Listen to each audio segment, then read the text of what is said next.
Hello world, welcome to Cybercrete, and today in this video we are going to see what is the big O notation in our time complexity and what are different types of notation and how they are used. So let's just start. So let us suppose that you are given an array A and it contains the element from 0 to n, means it have n number of elements here, and then you just simply wrote a three functions. The first function, it is going to just take the first element from the array and second element from the array and third element from the array, and it is just going to sum up them. So the first function is just responsible to sum up the three elements from your array A. And then you wrote another function, that is sum of A, and this function, it is just going to sum up all the elements in your array A. Suppose that your array have elements from 1 till 100, then this sum function is just going to find the sum of all those numbers between 1 to 100, and then it will just simply return the sum. And then you wrote a third function that is basically going to find the pairs of the number. Means let's just say if your array have the elements 1, 2 and 3, then this pair function, it is basically going to create the pairs like 1 1 and 1 2, then it is going to create 1 3, and then it is going to do the same with 2 1, 2 2, 2 3, and it is going to do the same with 3 1, 3 2, 3 3. So this is what our three functions are doing.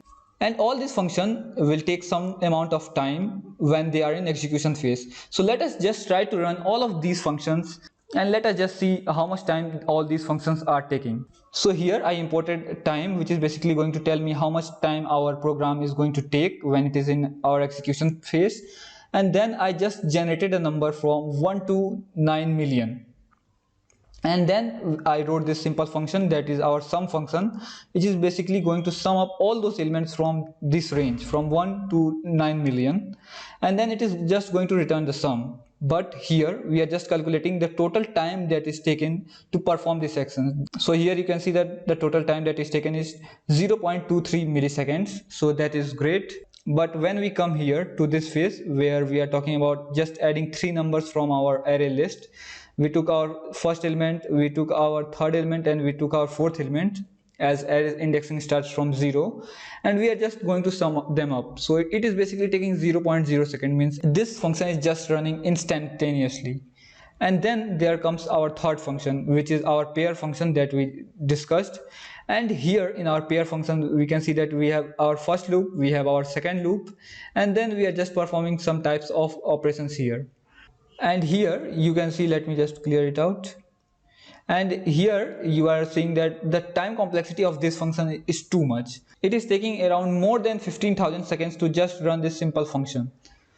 Means if you are thinking that you can measure the time complexity on the basis of this milliseconds, and you can just tell, of course this program is going to take this much milliseconds and this program is going to take this much milliseconds, let me prove you this is not the case. So here I just wrote the same program of just finding the sum of all those number, and we are just going to simply execute this in our terminal. Means through our terminal, when we are going to execute this, we are just going to say python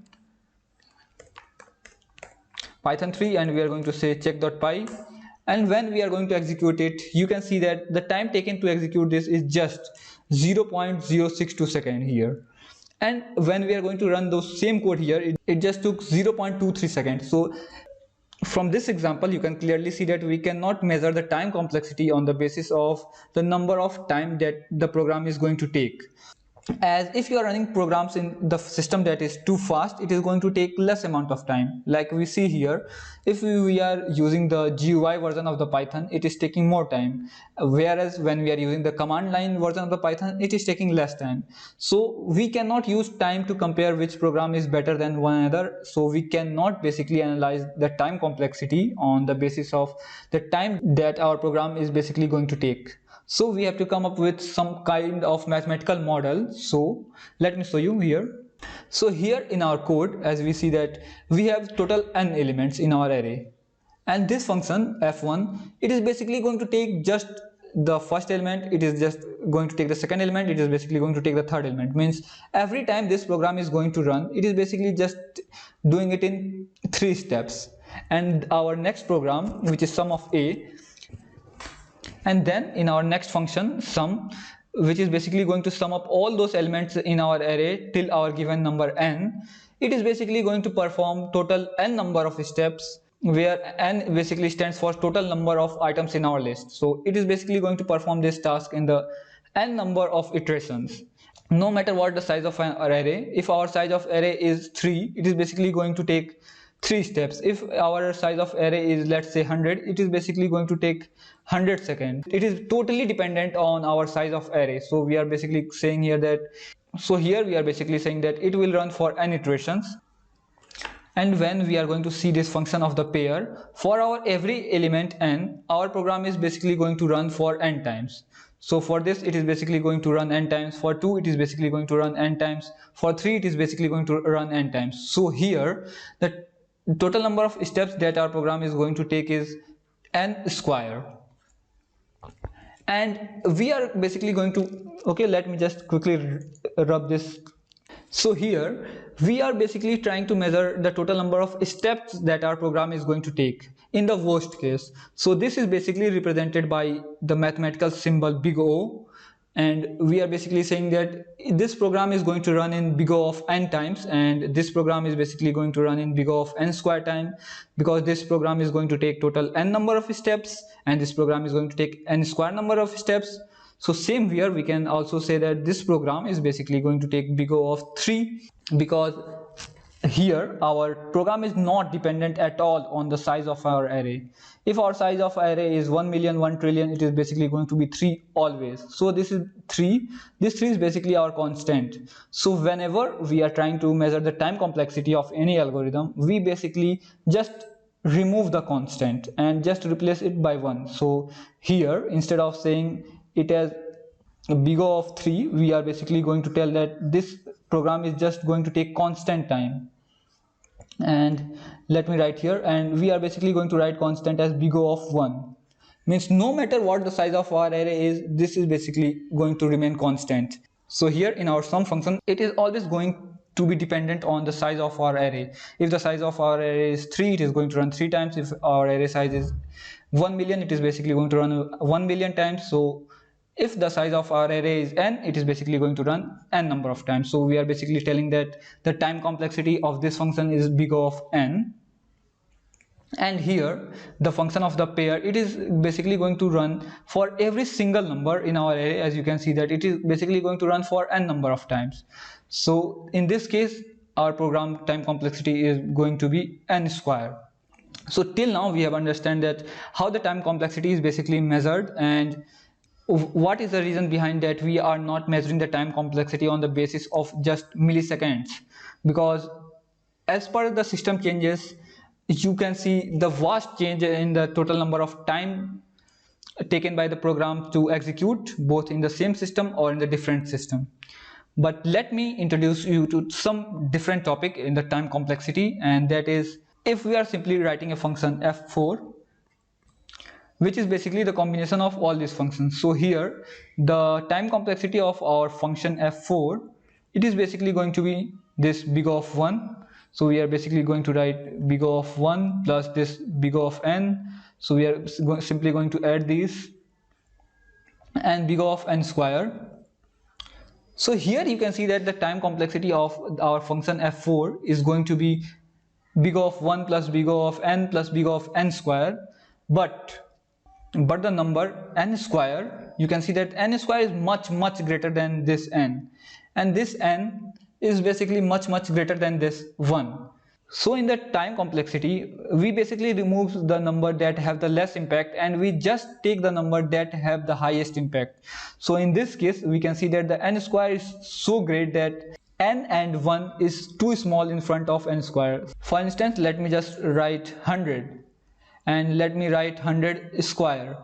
So you can see here that 100 is nothing in front of 100 square, because 100 square is basically going to be 10,000, which is nothing as compared to our 100, and our number 1, which is nothing compared to our n, which is 100. So here the highest value is n square. So we basically take the time complexity of this algorithm as big O of n square. And this time complexity is basically measured in the worst case. It is never measured in the good case, as I have already told you in the previous video. If you haven't seen that video, please make sure to watch that video where I have discussed why we need the time complexity and what are the two types of time complexity and space complexity. So here there is one more special case where you cannot just neglect it, and let me show you what the case is. Let me just simply remove it. So let us say you are given two array. One array is m and you are also given one other array of n, and the time complexity of your algorithms comes to be big O of m plus big O of n. So in this case, the time complexity of your algorithm is basically going to be big O of m plus n. Here your time complexity won't be big O of m or big O of n depending upon the large number of input, because m and n both are not constant. Like the size of your array m can be 50 at the first time and your n can be 100, but it is also possible that the size of array can be like 10 and your n can be 5. So both are varying parameter, means both of them are not constant, and till you don't encounter any constant, please do not remove that from here. So the time complexity of algorithm that comes to be big O of m plus big O of n is going to be big O of m plus n. But if you are working with two array and your first array is m and your second array is guaranteed to come of size 50, in that case you can basically tell that your time complexity is big O of m instead of telling big O of m plus 50, because here again the 50 is constant, it is fixed, it is never going to change. So in that case only you are basically going to remove this number, but till you don't have any constant, please do not remove it. And let us just discuss some more of the time complexity, how you are going to fix it. So let us just say we have the time complexity of big O of 2n. So here the 2 is constant, so we are basically going to just remove our 2 and we are basically going to say that the time complexity of our algorithm is big O of n. And the same here, if we find the time complexity of our algorithm is big O of n square plus 2n, here we can see that this n square is much greater than this 2n, so we are basically going to just say that the time complexity of our algorithm is just n square. And in the same way, if we come up with an algorithm that is big O of n factorial plus n square, so here we can see that the time complexity of the n factorial is much greater than the time complexity of our n square, so we are basically going to tell that the time complexity of our algorithm is n factorial. But always remember that if you encounter a problem that comes with the solution of n into m or even big O of n plus m, we are basically going to just take both of them together. We are not going to just remove any of them until and unless we are damn sure that one of them is just a constant, like one of our array is basically going to be of fixed size of either 70, 50 or any size. If you are not sure, it is best to write both of them in big O of n into m and big O of n plus m. And there are different types of time complexity. Let me show you. So we have our big O of 1, which is the best time complexity that we are going to see, and I have just written this time complexity in the decreasing order of their speed and efficiency. So there is also time complexity that is known as log of n. We are basically going to just see this log in our next video because it is just a little bit mathematically intense and most of the people just fear from it. But in the next video I am going to make this log so clear that you are never going to forget it. Just believe me, if you just watch the logarithmic video, the things will get more and more clear, and if you are someone who is just scared of log, your fear will be gone. And then there comes our n. And then there is also something which is n log of n, and then comes our n square, and it also contains n cube, n to the power 4 and numbers like that. And then comes our this exponential time complexity. This is big O of 2 to the power n, and then the worst of them is our big O of n factorial. So this big O of 1, we basically say it as constant time complexity, and the big O of log of n, we basically tell it as logarithmic time complexity. This big O of n, we basically say linear time complexity, and same with this, we are basically going to first call it linear and logarithmic. So here we call it as linear logarithmic time complexity. And same with here, this is exponential, this is factorial, and there is very beautiful graph that basically shows how these all algorithms are related to each other. Let me show you. It is basically on the Wikipedia page. In this page you can see that the constant time complexity remains constant throughout your period, and the logarithmic time is here. So it basically starts from here, and it just keeps on bending down, bending down, bending down. And there is also some time complexity that is known as under root of n. So you can see that the under root of n is also here, and here comes your logarithmic time complexity, which is just big O of n, if you can see here. And then comes our big O of n log base 2n. So in computer science, if you are working with logarithmic, you are just going to see log of n. And when you are going to see this log of n, you have to just assume by default that it is nothing but log base 2n. Because in computer we work everything in binary, and binary just contains of 2-bit, 0, 1, and that is the reason that you see like 2 GB pen drive, 4 GB pen drive, 32 gigs and so on, because everything in computer just takes the base of 2 and it is exponentials of 2. So well, this is not the topic that we are discussing. So here you can also see that we have our n square, and we have also exponential time complexity, that is 2 power n, and then we have the worst time complexity, that is our n factorial. And by looking at this chart, you can see that how much time you can save if you are trying to find an algorithm that just takes any time complexity that lies in this range. Either you are just able to make it in a constant time, or you are just able to make it in logarithmic time complexity, or you just able to make it in under root of n time complexity. It is just going to reduce the time taken by your programs on the very large input. And that is why the time complexity analysis is so important. Because let's just say you are working on an algorithm and you come up with an algorithm with n factorial time complexity. Then this n factorial time complexity program is just going to take forever. So let me show you here. In this program, we just basically used the 2 loops, and the time complexity of this was just big O of n square. And it took around more than 15,000 seconds to run this code. And if you just think, if you are just going to go with any algorithm which is just 2 power n and or just simply n factorial, how much time it is basically going to take? It is just going to run forever. So that is why we are basically trying to just reduce the time complexity while designing our algorithm. So let me just simply remove it. And it is basically said that the time complexity of the exponential, that is 2 power n, is approximately equal to our time complexity of our n factorial.